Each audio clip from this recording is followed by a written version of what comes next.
কমলাপুর গ্রামে দুই ভাই বাস করত। বড় ভাই ছিল অমাল এবং ছোট ভাই ছিল তমাল। অমল ছিল একটি খুবই অসাধু ব্যক্তি। সে ভেজাল জিনিস বিক্রি করে ব্যবসায় অনেক লাভ করেছিল। এদিকে তমাল ছিল খুবই নিষ্পাপ এবং সে ছিল খুবই সৎ। সে মাঠে কাজ করে তার জীবন যাপন করত। অমাল বেশি টাকা রোজগার করত বলে তার বউ বাড়ির কোনো কাজ করত না। তমালের বউকে দিয়েই সব কাজ করাতো। সে শুধু পায়ের উপর পা তুলে আরাম করে দিন কাটাতো। আর তমালের বউ একা একা বাড়ির প্রত্যেকটা কাজ করত। তমালের বউ সারাদিন অনেক খাটাখাটনি করত। তার উপরও অমালের বউ একের পর এক ফরমাস তাকে দিয়ে খাটাতো। কখনো তার সাথে ভালো ব্যবহার করতো না অমালের বউ, সবসময় তার সাথে খারাপ ব্যবহার করত।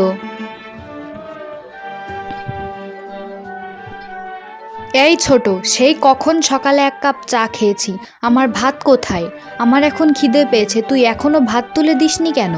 আমি সেই সকালে চা খেয়েছি, আমার খিদে লেগেছে, তুই তাড়াতাড়ি ভাত তুলে দে। আমার ভুল হয়ে গেছে দিদি, আমি এখনই এই কাজটা সেরে ভাত তুলে দিচ্ছি।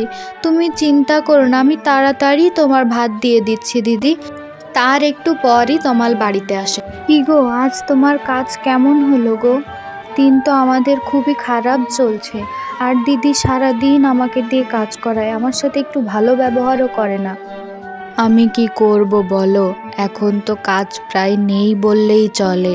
আমি তো চেষ্টা করছি কিছু একটা করার। আমাদের দিন যে কবে ফিরবে গো, কে জানে। একদিন আমাদের অবশ্যই দিন ফিরবে, দেখো আমরাও একদিন আমাদের মতো সুখে শান্তিতে বাস করতে পারবো। তার পরদিন দুপুরে তমাল যখন কাজের ফাঁকে দুপুরের দিকে তার খাবার খাচ্ছিল, তমালকে দেখে একজন অসহায় ব্যক্তি তমালের কাছে আসছিল।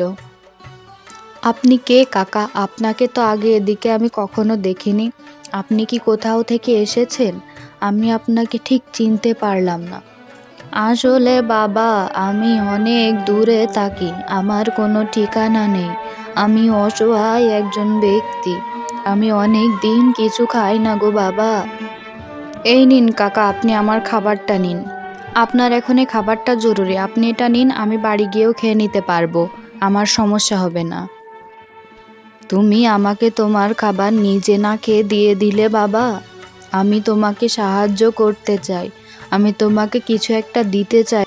তুমি আমার থেকে এই পাথরটা নাও বাবা। তুমি এই পাথরটার কাছে যা চাইবে পাথরটা তোমাকে তাই দেবে। তবে মনে রেখো, শুধুমাত্র সৎ কাজে এবং নিজের প্রয়োজনেই পাথরটা ব্যবহার করবে বাবা। আপনাকে অনেক ধন্যবাদ কাকা, আপনি আমার অনেক উপকার করলেন। তারপর ওই জাদু পাথরটার সাহায্য নিয়ে তমাল একটি দোকান দিল।